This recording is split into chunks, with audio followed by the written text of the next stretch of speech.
Baljinder pastor जो है उसके बारे में हमारे पास सूत्रों से खबर है और हमारे लोगों ने खबर किया है कि वो पहले भी अपने क्षेत्र में जहां पर भी ये इस प्रकार का चंगई सभा लगाता है वहां के कुछ महिलाओं के साथ इसने अभद्रता किया था। और आप ये कह रहे हैं कि अगर उनकी सभा में सिर्फ ईसाई आए तो आप लोगों को कोई आपत्ति नहीं होगी और कोई विरोध नहीं, अपने धर्म के लिए अपने समाज के लोगों से आप बात करें, ठीक है, लेकिन हमारे लोगों को अगर बुला करके आप ये बताएंगे कि ऐसा है वैसा है आप ठीक हो जाएंगे तो ये कुल मिला के प्रलोभन देने की बात है। धर्मांतरण के मुद्दे निकल कर सामने आते हैं, जैसे कि भैया ने बताया कि वहाँ हिंदुओं को बुलाया जा रहा है, तो क्या धर्मांतरण होने की कुछ बू आ रही है कि वहाँ हो सकती है ऐसी चीज़ें? आप लगातार देख रहे होंगे आज हम लोग कई वर्षों से धर्मांतरण जैसे कार्यों को विरोध कर रहे हैं। वैसे तो उम्मीद है कि यहाँ से उनको परमिशन नहीं मिलेगा, अगर उसके बाद भी मिलता है तो बजरंग दल का तो एक ही है कि धर्मांतरण मुक्त छत्तीसगढ़ का जो हमने आह्वान किया है और जो हमारा नारा है, रोको टोको ठोको। सेक्टर 7 दशहरा ग्राउंड में 23-24 अक्टूबर को कार्यक्रम आयोजित हो रहा है, जहां पर पास्टर बलजिंदर सिंह,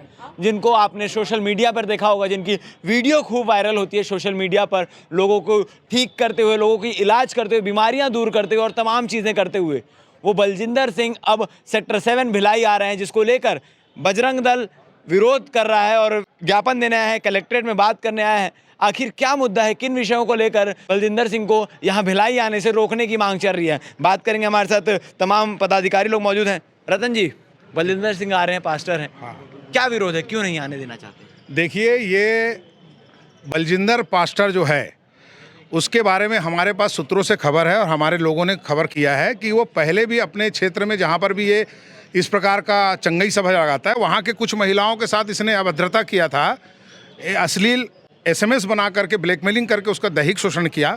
इस प्रकार का हमारे पास खबर है और उसको गिरफ्तार भी किया गया था, पहला चीज़। दूसरा, ये जिस प्रकार से ये समाज के अंदर में अंधविश्वास फैला रहे हैं, जैसे कि लंगड़े को चलाना, जो मृत्यु शैया में लेटा है उसको उठाना, ये इस प्रकार का जो काम करते हैं, तो हमारा कहना ये है कि हॉस्पिटल बंद कर देना चाहिए, इन्हीं के पास जाना चाहिए। तो इस प्रकार का भ्रांति फैला करके समाज में ये ज़्यादातर हिंदुओं को प्रलोभन देकर के लोग बुलाते हैं।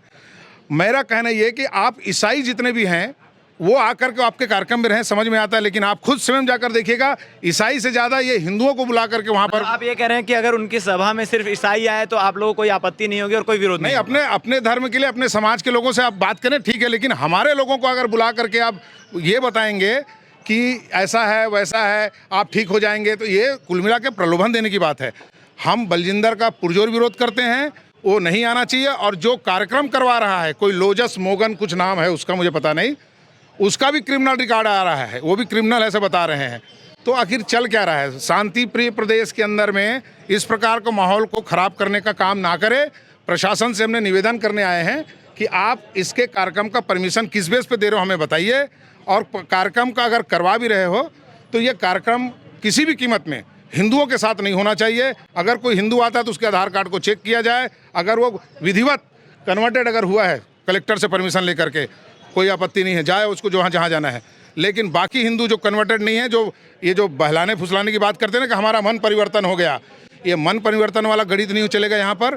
ये छत्तीसगढ़ है और ये शांत प्रिय प्रदेश है, इसको खराब करने का, वातावरण दूषित करने का कार्य ना किया जाए, यही हम मांग लेकर के आज कलेक्टर महोदय के पास आए हैं। लगातार धर्मांतरण के मुद्दे निकल कर सामने आते हैं, जैसे कि भैया ने बताया कि वहाँ हिंदुओं को बुलाया जा रहा है, तो क्या धर्मांतरण होने की कुछ बू आ रही है कि वहाँ हो सकती है ऐसी चीज़ें? आप लगातार देख रहे होंगे आज हम लोग कई वर्षों से धर्मांतरण जैसे कार्यों को विरोध कर रहे हैं और लगातार जहाँ भी चंगाई सभा होता है यहाँ पर 90% धर्मांतरण का ही कार्य किया जाता है। इस विरोध को लेकर आज कलेक्टर महोदय को ज्ञापन सौंपने आया गया है। विरोध को लेकर ज्ञापन सौंपा गया है आज। अगर इसके बाद भी वो सभा होती है, क्योंकि कुछ ही दिन बचे हैं, 23 से और 24 तारीख को होना है, लगभग 17 से 20 दिन बचे हैं, तो बजरंग दल क्या कदम उठाएगा? वैसे तो उम्मीद है कि यहाँ से उनको परमिशन नहीं मिलेगा, अगर उसके बाद भी मिलता है तो बजरंग दल का तो एक ही है कि धर्मांतरण मुक्त छत्तीसगढ़ का जो हमने आह्वान किया है और जो हमारा नारा है, रोको टोको ठोको, तो फिर हम उसी में चलेंगे। अगर उसकी जवाबदारी पूरी प्रशासन की और होगी, क्योंकि वो हमारे बोलने के बाद भी, उनकी गतिविधि का, उनका क्रिमिनल रिकॉर्ड बताने के बाद भी उनको परमिशन दिया जा रहा है। तो हम यही निवेदन करने आए हैं कलेक्टर मैडम से कि उनको वो परमिशन ना दे, यहाँ के हिंदू बहनों को बरगलाने से बचा ले।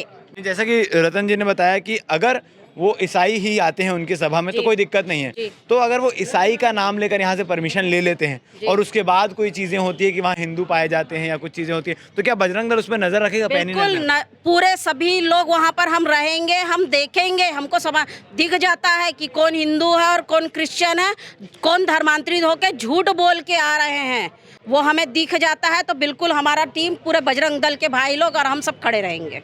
जी, आपको बता दें कि बजरंग दल विरोध कर रहा है कि भाई जो पास्टर हैं उनको यहाँ नहीं आना चाहिए। और बता दूं, आपने इनका वायरल वीडियो देखा होगा तमाम तरीके से, जैसा कि इन्होंने भी बताया कि इलाज करते हुए लोगों को जो चल नहीं सकते उन्हें चलाते हुए, और तमाम जो बीमारियां हैं जिसका इलाज नहीं हो पाता है उसका इलाज करके उन्हें स्वस्थ करते हुए। और इसके साथ ही जब छत्तीसगढ़ में विधानसभा चुनाव हुए थे, विधानसभा चुनाव के परिणाम आने के बाद बिलाईगढ़ विधायक कविता प्राण लहरे का भी एक वीडियो वायरल हुआ था, जो उनके सभा में जाकर उनसे मुलाकात की थी और अपनी जीत के लिए उनसे आशीर्वाद ग्रहण की थी। तो ये सारी चीज़ें निकलकर सामने आ रही है। अब देखने वाली बात यह है कि 23 और 24 तारीख को महज 17 से 20 दिन बाद जो ये कार्यक्रम होना है वह कार्यक्रम होता है कि नहीं, प्रशासन से उन्हें परमिशन मिलता है कि नहीं, और परमिशन मिलने के बाद क्या उसमें हिंदू भी संलिप्त रहते हैं, और उसके बाद बजरंग दल का क्या कदम होगा, बजरंग दल का क्या स्टेप होगा, ये देखने वाली बात रहेगी। बन रही है हमारे साथ। धन्यवाद।